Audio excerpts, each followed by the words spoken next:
for my money, Deontay Wilder was much more comfortable mentally in this New York press conference than he was in London the previous day. I think that Tyson Fury caught Deontay Wilder off guard a bit in London, and that's why Wilder looked so on edge and uneasy during the whole situation. And combine that with the fact that Wilder was out of his comfort zone. He was in a different country. In the United States, Deontay Wilder looked a lot more comfortable. So the two things combined, the fact that he knew what to expect this time and he was in his home country. So to me, he looked a lot more comfortable. Of course, he was up in Fury's face and they were still going back and forth, but Wilder was doing it a bit more with a twinkle in his eye and a smile on his face this time, which to me is a sign that he was mentally more relaxed. He was more in the spirit that Fury was in, because Fury's playful and Fury's doing all this face-to-face stuff and trash talk and calling you a bum and spaghetti noodle legs and all this kind of stuff. Fury's having fun. He's not tense. He's not upset when he's doing all that. And I think Wilder understood that, and Wilder managed to get into a similar kind of mind frame as Fury in his press conference. He was obviously still no match for Fury verbally, and he's never going to be. But like I say, he was more in the spirit of Fury in terms of just being tongue-in-cheek, twinkle in the eye, giving a show for the fans, really. That's what it was about. So a much better showing for me from a mental point of view from Deontay Wilder than in London. Now, will any of this matter going into the fight?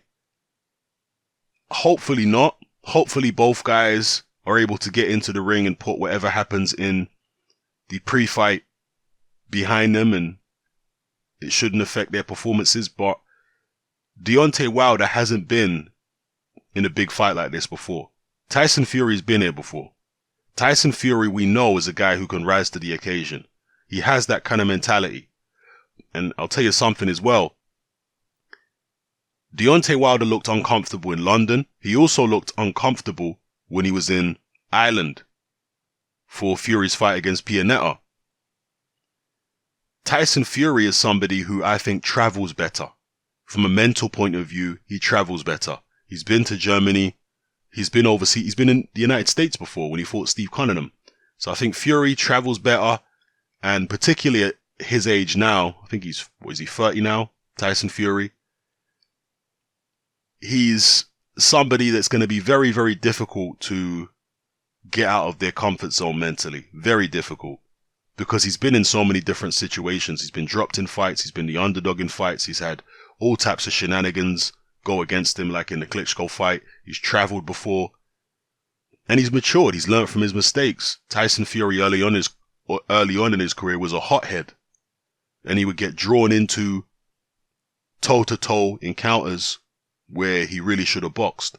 And that's how he ended up getting caught by Cunningham and Pikage and, a few other people. So, yeah, Fury at this point, I think is, as a fighter goes, I think he's mentally very mature and strong as a fighter. I'm not talking about his behavior outside the ring as a human being, but in the ring as a fighter, I think he's very strong and very mentally mature. Deontay Wilder is the unproven entity here when it comes to holding it together mentally on the big stage, because he's never been on a big stage before. So we're going to see how it goes. There is one more stop for this kickoff press tour, and then I'm assuming they're not going to come face to face again until fight week. So the two guys will have one more stop off destination on this press tour, and then they go into training camp and should be able to put all the pre-fight antics behind them. And I'm obviously speaking more about Wilder than Fury, because for Fury it's just no problem at all. He's just having fun. But for Wilder, if he's going to produce his best performance, it's very important that he doesn't let Fury get into his head, that he doesn't get emotionally involved, because make no mistake about it, this is going to be a frustrating fight for Deontay Wilder. Maybe even more frustrating than any fight he's had before. Why? Because he's been in the ring with fighters who have outboxed him for a few rounds, yeah. Luis Ortiz outboxed him for a few rounds. Gerald Washington outboxed him for a few rounds. But those weren't guys who were hot dogging him. Those weren't guys who were goading him in the ring. And I think that will get to Deontay Wilder's pride in his first pay-per-view. In his first showcase to the American public. That's really what this is for Deontay Wilder. They're showcasing him to the American public for the first time on a big stage. That's a lot of pressure. And to have a guy come to his home country on his big showcase night and start clowning him when he's in the ring. This is what I'm talking about. When they're actually in the ring, Fury start clowning him. That is going to frustrate Deontay Wilder. That's going to test his patience, because Wilder's normally a patient fighter. He'll wait and wait and wait. And by the way, I have to say, the Showtime analysis for Wilder Fury, which happened before this press conference started, was excellent. Top notch analysis by the Showtime pundits. Way better than what you get on BT Sport, and better than what you get on Sky 2 for the most part. Sky, I think, at the moment is better than BT Sport in terms of their analysis, but Showtime trumps both of them easily. Easily. I was really impressed with their analysis there. And they were talking about Deontay Wilder, his style in the ring, what he does, and exactly what I just mentioned, the fact that Wilder will be patient and he'll wait for that big right hand. And while he's waiting, he's not just waiting, he's calculating. He's watching what you're doing. He's clocking your patterns. And he's seeing when and where he can detonate that big shot. That's what he's looking for. So he does some calculations and then he makes the necessary moves after he's done his calculations.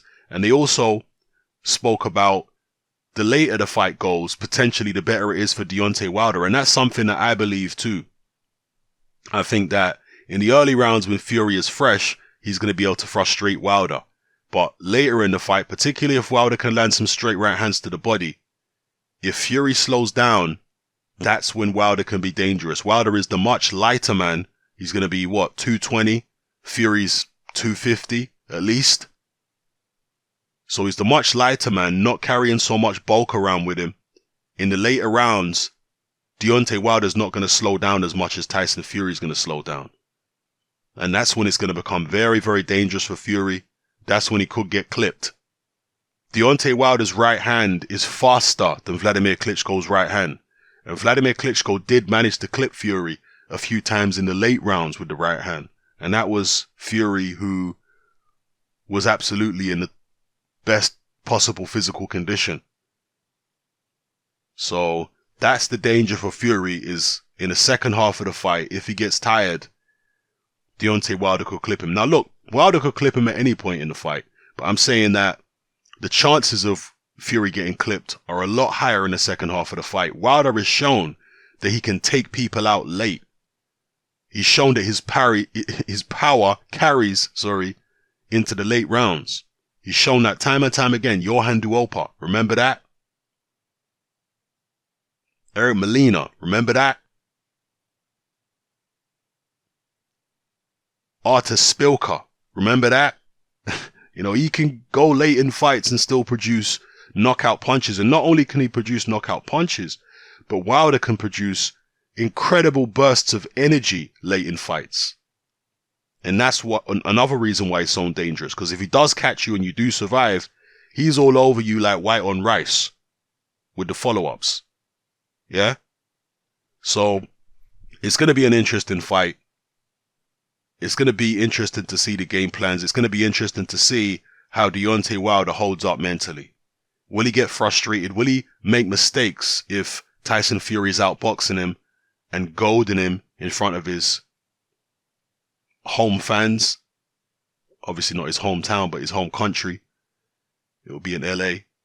How will Deontay Wilder cope with that? I'm expecting Deontay Wilder to get outboxed at least for a few rounds. That's what I'm expecting. Yeah, even the very best Deontay Wilder against the subpar Tyson Fury, even the Fury who fought Pianetta, he can outbox Wilder for at least a few rounds. Oh yeah, he can. If Gerald Washington can, than even a below par Tyson Fury can, in my view. He can. But will what happened to Washington and Ortiz and Spilka and so many other fighters also happen to the Gypsy King? Will he eventually get caught with the big right hand? Now, some people say, yeah, he might get caught, but he'll take it. He took Klitschko's shots. I don't think Klitschko really caught Tyson Fury with full power in the whole fight. I don't think so. I think it was similar to the Bryant Jennings fight, where Klitschko was so hesitant that he never really,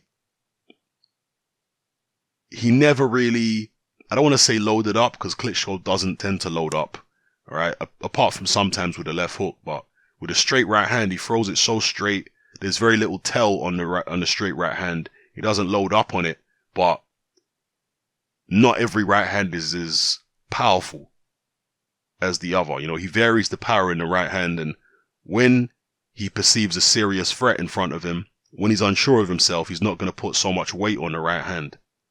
And to me, that's what he was doing in the Jennings and in the Fury fights, is he wasn't really committing to the right hand the way he normally would. And so when he did land, I don't think it caught Fury with full power, or Jennings for that matter, which is why those guys were able to take the shots without any problem at all. I've got no doubt in my mind that Vladimir Klitschko has more than enough power to flatten Bryant Jennings, but he never managed to, because he just didn't feel comfortable in the Bryant Jennings fight because of the fact the referee wasn't allowing him to do his usual holding routine to tire the smaller man out. He wasn't allowing him to do that. He was forcing him to actually have to fight a man up close, or and allowing the smaller man to get shots off up close. That made Vladimir very uncomfortable. But anyway, let me not get caught up in explaining Vladimir Klitschko's psychology. It's the psychology of Deontay Wilder and the fighting ability of Tyson Fury that we need to concentrate on here. And it is fascinating. It is fascinating. Let's see if Deontay Wilder can step up. It's D-Day for him. Tyson Fury, as I've said previously, if he loses this fight, he can come again. He's got plausible deniability.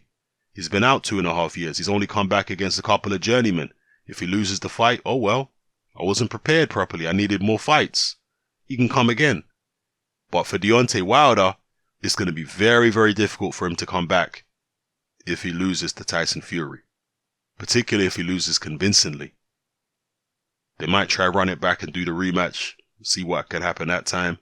The rematch might be a much... Let's say Deontay Wilder gets convincingly outboxed by Tyson Fury in a similar way to Klitschko. And Deontay Wilder decides to exercise the rematch clause. In the rematch, you have to imagine that Deontay Wilder would just come out and take a lot more chances. That would be his game plan, I would imagine, and that would make for a better fight in a rematch. But anyway, this is all conjecture. Let me know how you feel in the comment section below. It's happening, I'm out.